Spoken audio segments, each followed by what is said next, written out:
Now, Casey, can I bring up some of the text that you sent last night?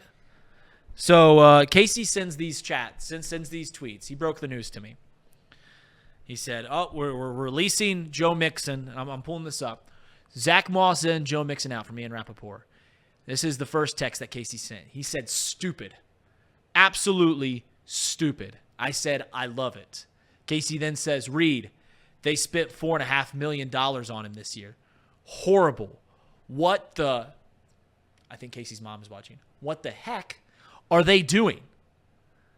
And he said, no, they are. This is this is stupid ASF. As heck.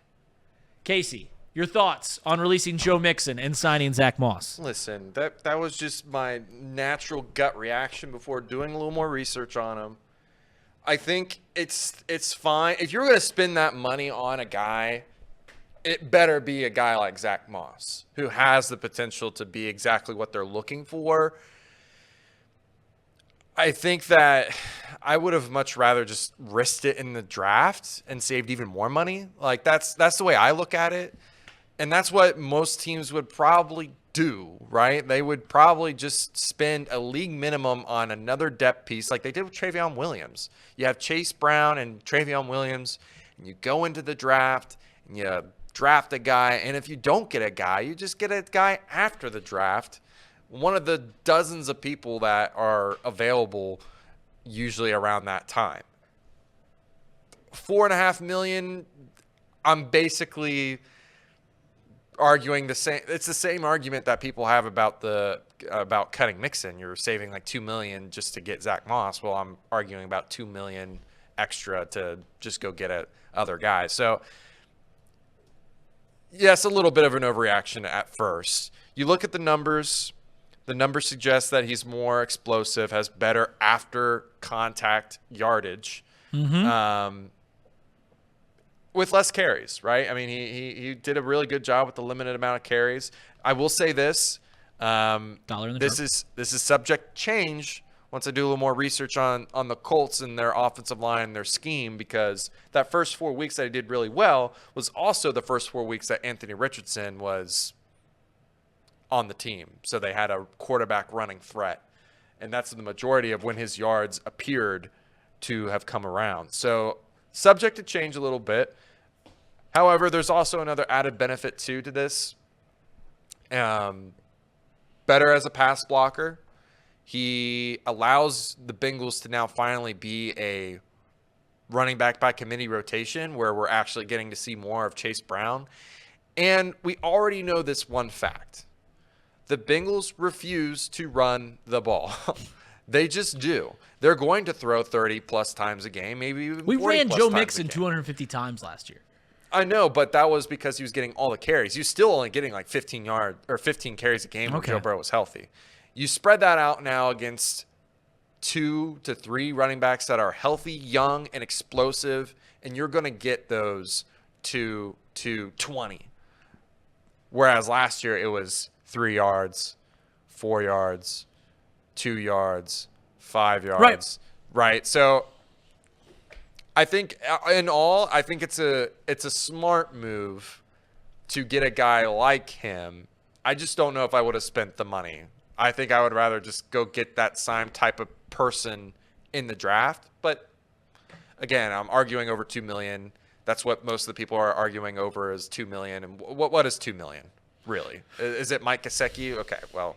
Yeah, like at the end of the day, I think that Zach Moss is actually an upgrade. Hot take, I get it, whatever.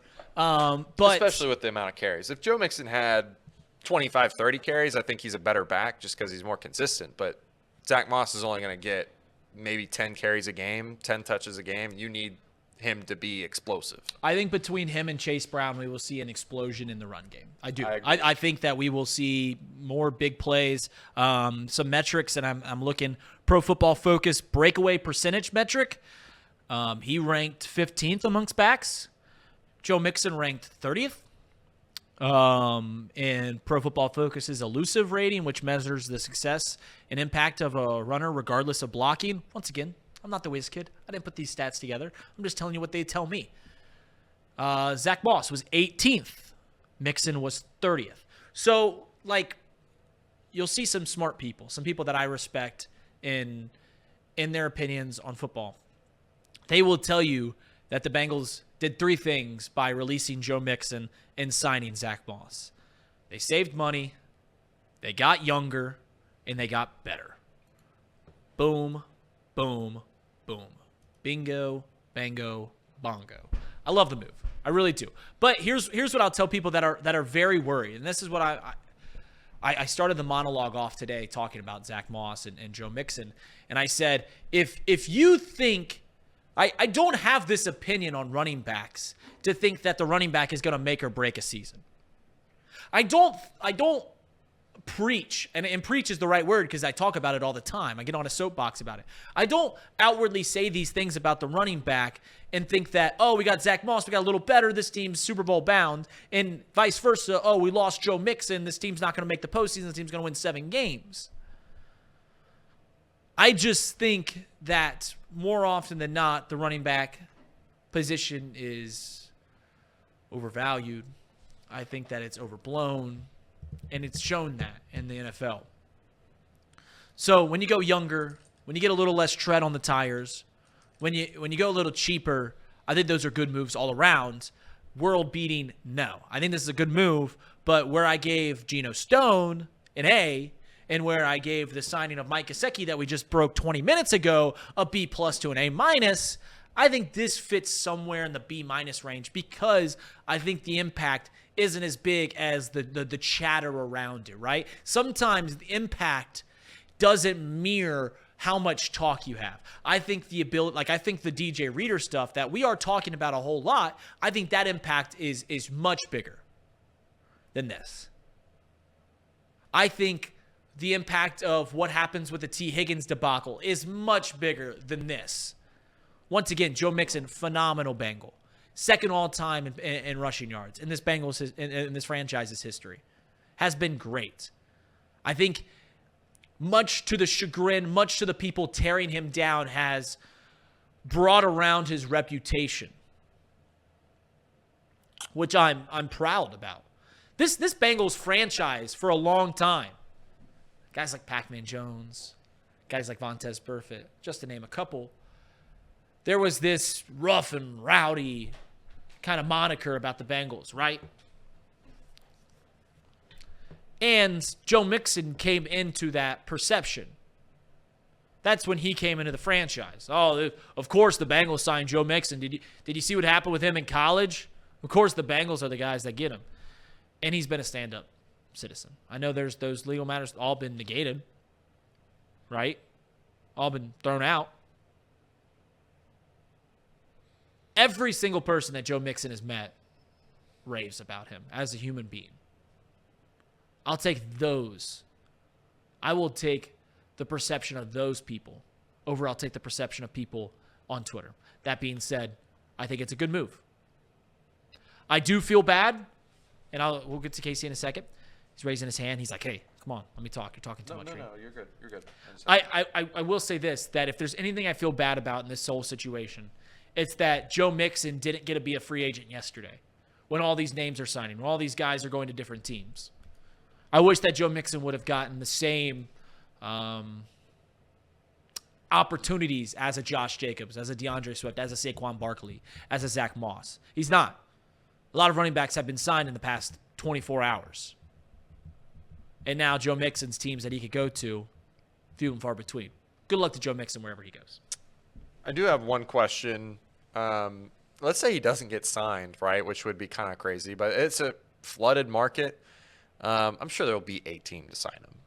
I'll get that out of the way. But would you consider getting him back for, really cheap, $2 million?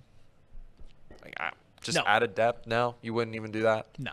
Okay, just curious. The other thing we got Chase Brown, we've got Zach Moss. The other thing I had, and the only reason I would do that is because I'd want him on goal line situations because we don't really have a guy that's big at the moment. We have two very small, 5'9", 200-pound guys where Mixon's 6'1", 220. But anyways, I was just looking at the other thing that we're losing, and that's just the receiving end of things. Mixon had 4 drops on 62 targets.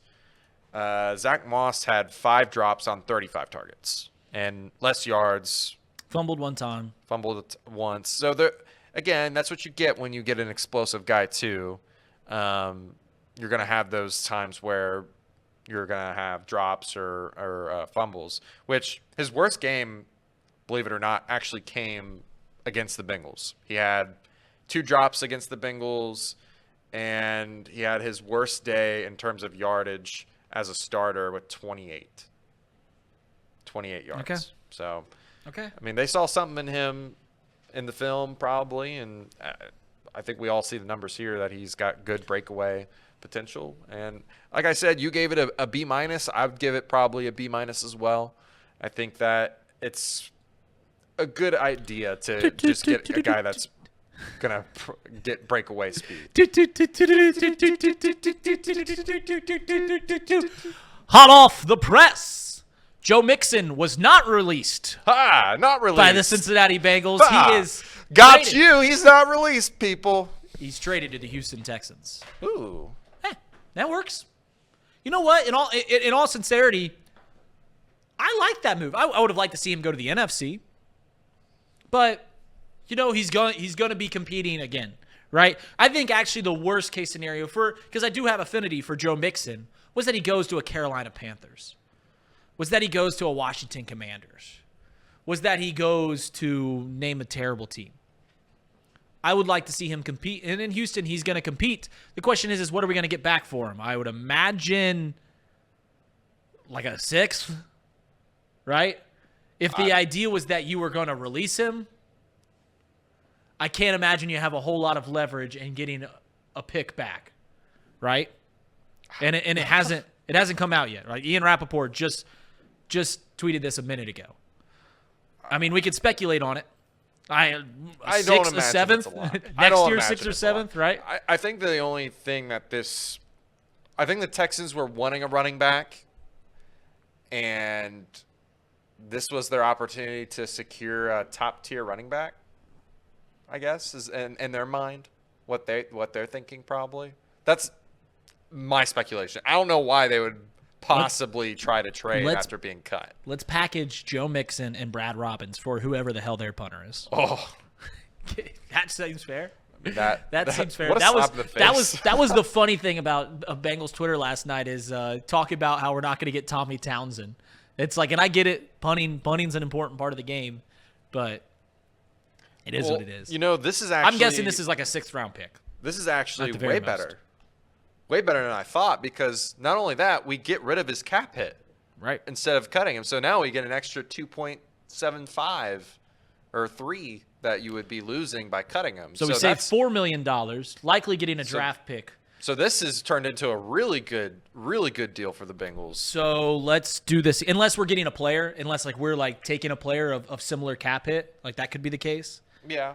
That could be the case. More than likely than not, it's a player that would help us. But just a reminder, this was Casey's opinion at 10-12. Stupid. Absolutely dumb. Horrible. What the heck are they doing? This is stupid as heck. Casey was fired up at 10 p last night. It's now about 13 hours later, and Casey loves the move. Well, it's a little different from cutting to trading a guy. You completely get rid of all the money there, but whatever. I'm very interested to see what this ends up being, though, because there's no way we get a draft pick, right? Get a 6th rounder? I don't know. I mean, it's certainly nothing that moves the needle, but just the fact that we are sending him to a good team, that we're getting the cap hit off of our books, presumably, unless they give us a player of similar cap hit that then we just release.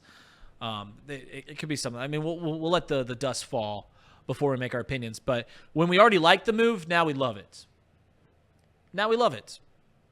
I still just don't understand why they would trade. It doesn't make any sense. It has to be a low draft pick. It might not even be a draft pick. It literally might be a guy that the Texans were going to drop to release. Yeah. And that was the deal. Is hey, let's see who the Texans have released as of late. Maybe that would give us a better indication. I'll look that up. Derrick Henry is going to be a Raven, Nate says. This trade low-key blows as a side effect. Did you want Joe Mixon as a Raven? I know Derrick Henry is scarier, but like, did you want to see Joe Mixon in that jersey? Guys, I'm serious. Get in your mindset that these running back moves more often than not don't move the needle. At least the big ones. Christian McCaffrey is the exception, not the rule.